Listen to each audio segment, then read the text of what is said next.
Hello and welcome back to Transfer Review, where we put silly season underneath the microscope. Joining me today, Doogie Critchley. I've got Michael McCubbin for your viewing pleasure. Although you are feeling a little bit under the weather, is that right, McCubbs? Yeah, I'm getting over it now, but my throat's been a bit of a state the last couple of days. So whoever listened to or watched the top 10 that I voiced this week, it was a very boring one because I couldn't really animate my voice. So it was probably the most boring VO I've ever done. So apologies if you had to listen to that. I think it was a good video otherwise, though. I can't remember what it was on. Right. And you I also might have had had one of those sort of sexy smokers' voices.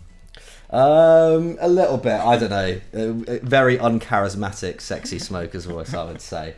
But yeah, otherwise I'm all good, Dukes. How are you? Yeah, no, fine, thank you. The sun is shining in South London, so yeah, feeling good. Excited for lunch in a little bit. Anyway, enough about lunch. Let's go on to the transfer that we like, which is potentially Kylian Mbappe maybe slightly opening up to the idea of going to Real Madrid because they've made a little bit more money in the last few days, or are set to at least, McCubbs. Yeah, it's a bit of a mad one, isn't it? This is a move that we've generally kind of thought wouldn't happen this summer. Especially after Leo Messi going to PSG as well. Obviously, there was talk that would potentially kind of push Mbappe to leave, but I don't know who would turn down the chance to at least play with him for one season, I think. But nevertheless, obviously Martin Odegaard looks like he's on his way to Arsenal for around 35 million euros. So that could be done by the time this video goes live, in fact. And obviously, that gives Real Madrid a little bit more in the way of funding for the Mbappe move, which is a move that they seem kind of dead set on, isn't it? I don't think they're really that bothered about landing anyone else at this moment in time. And I feel like that's been the case for quite a long time now as well, including last summer. They've now made 187 million euros in sales since they last signed a player back in 2019. How mad is that Real Madrid could be about to go through two summers without signing anyone of note? Obviously Hakimi, that includes Reguilon, Varane, and Odegaard, all sold for over 30 million euros. They've also offloaded, obviously, Sergio Ramos's wages and a host of other promising players, including Teo Hernandez, Oscar Rodriguez. It's clear what their battle plan is at this point. And Dermot Corrigan wrote in The Athletic, this has all been done, with the aim of raising enough money for Mbappe. He's pretty much confirmed it. But there's still more work to do, apparently. I think they still need to get rid of the likes of Isco, Gareth Bale, who obviously came back into the fold on the weekend.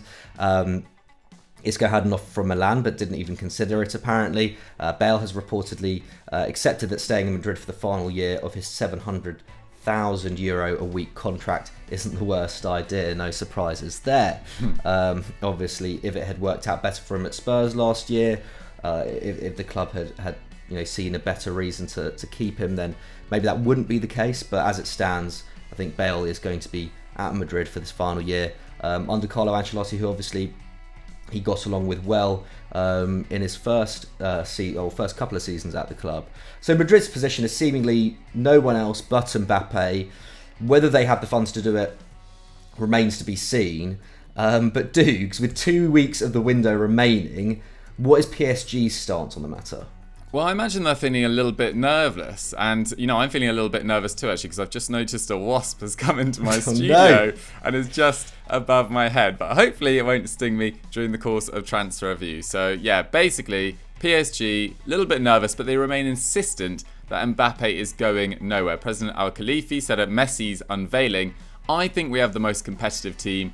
Now there is no choice for Kylian but to stay here in Paris." Another hard line from the Qatari there in terms of he's not going anywhere. Maybe he's trying to pull on his heartstrings and maybe his sort of financial intuition and suggest, he's got a much better chance of winning the Champions League at PSG this season than he does if he joins Real Madrid, that is for sure. According to reports, though, the Frenchman is still reluctant to extend his current contract, which obviously expires next summer. And despite Zidane's exit, one of his heroes, he still dreams of emulating Cristiano Ronaldo's success at Real Madrid, who was, of course, his childhood hero. PSG, in terms of their finances, you'd think, how can they afford to keep Mbappe? Well, they insist that they haven't broken financial fair play rules with their spending this summer. Those rules have been relaxed slightly. UEFA have allowed results of the 2020 financial year to be incorporated into the 2021 results, acknowledging the sort of revenue crisis created by the pandemic. But even so, with that sort of lessening or loosening of financial fair play rules, the thought of losing Mbappe for free, having only just recently paid off the final instalment of his €152 million transfer fee, is surely the worst possible option for PSG. Mundo Deportivo claim that Real Madrid are prepared to pay €150 million this summer if, PSG are willing to negotiate, but PSG are confident they can get him to renew, possibly with more success this year, suggesting that he'll be able to play with Messi for another year, etc. Marca journalist Carlos Carpio claims that if PSG continue to refuse to sell Mbappe to Real Madrid this summer, Real Madrid will go all out for Erling Haaland in the last few days of the window, which to me sounds like absolute rubbish. Let's put that in the bin right now. I think Borussia Dortmund have made it perfectly clear that they are not going to sell Erling Haaland this summer. They're prepared to, lose out on potentially an extra €80 million or £70 million or so, and lose him for that release clause next summer. The good news for PSG, though, is that despite all this speculation, which has been going on for months now, it doesn't seem to be affecting Mbappe's form. He started the season with 2 assists in his first 2 Ligue 1 games. He was excellent in their 4-2 victory over Strasbourg at the weekend. 2 tackles, interceptions, 6 dribbles, 2 key passes, 4 shots and 1 assist, which I believe was that for that Mauro Icardi header, which was an excellent goal as well. So, my Cubs, as far as you're concerned, has anything really changed with Odegaard's exit in terms of Mbappe going to Real Madrid? I don't feel like it does.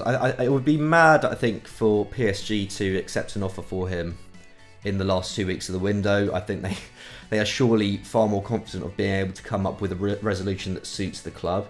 I think after all the work that they've done in this transfer window, it would be pretty mad to then lose, the guy who's their number one kind of prospect and kind of let go what would be an era-defining front three this season. I think I've said it a couple of times this summer. I think in my mind, what will happen is probably PSG will negotiate some sort of deal with Mbappe that.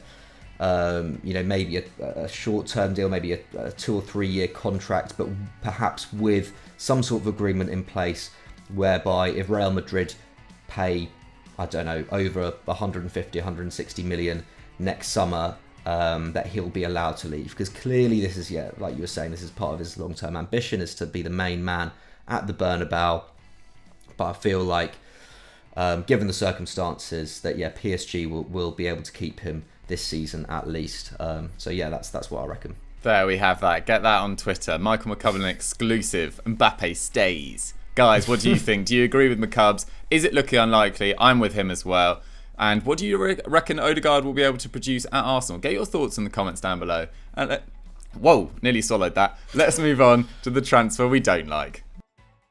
So moving on to the transfer that we don't like, and Dusan Vlahovic's name has been in the rumour mill a lot this week, and we're looking at his proposed move to Atletico Madrid. Why don't we like this move? Well, to clarify, it's not that we don't think he's a good player or a very promising talent. It just feels like a slightly inflated fee. Basically, according to Calcio Mercato journalist Daniele Longo and Corriere dello Sport as well, Atletico Madrid have made a €70 million offer to Fiorentina for their 21-year-old striker Dusan Vlahovic. Now, this would obviously be bad news for Spurs, who had been chasing the former Partizan frontman supposedly to play alongside Harry Kane rather than act as his replacement. I'll believe that when I see it.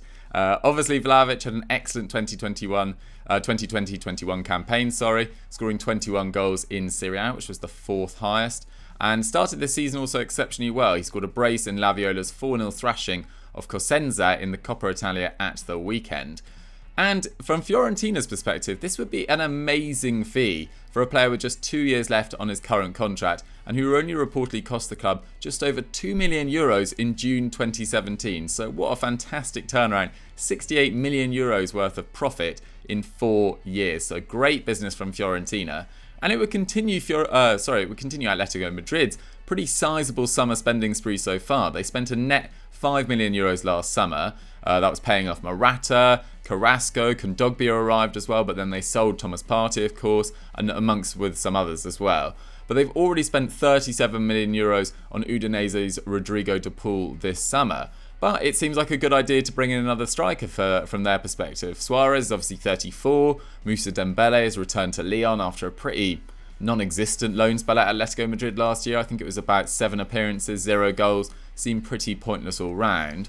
So they definitely needed another forward. But McCubs, is Vlahovic the right man and at that price?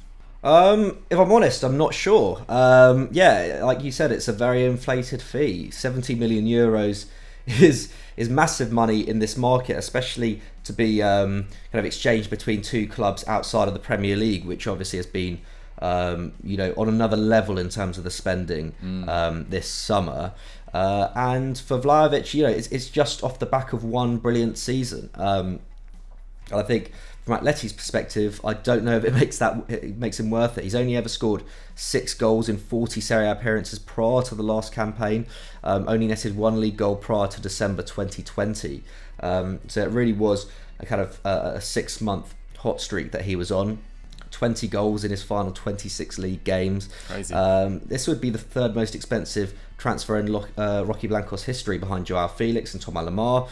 Obviously, both those signings are yet to fully live up to their price tag. I know Thomas Lemar had his best season in a Atleti shirt last year. Joao Felix is still very much developing, but this would again be a gamble in many respects. And when you look at his underlying numbers, they're not getting someone who you would rank among the top strikers in Europe, or even potentially among the top young strikers in Europe.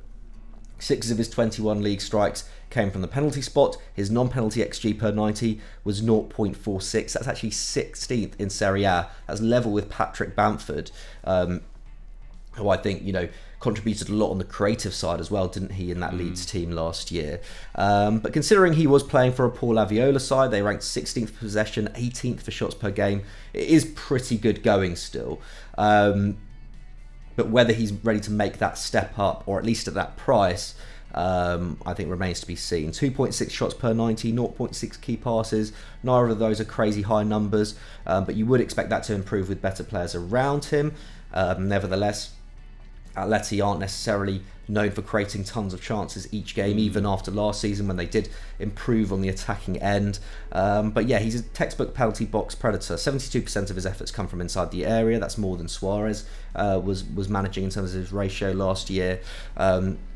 So in terms of a goal scorer, I think he will be hot property over the next few years. But personally, I don't see this happening. I feel like Atleti's chance to get a striker in perhaps passed them by with that Griezmann-Saúl deal. I thought that would have been a very good deal for both parties. If I'm honest, I know Griezmann is ageing, but I think he would have slotted right back into that Atleti system very well alongside Luis Suarez, and with the likes of Llorente and Carrasco supplying him.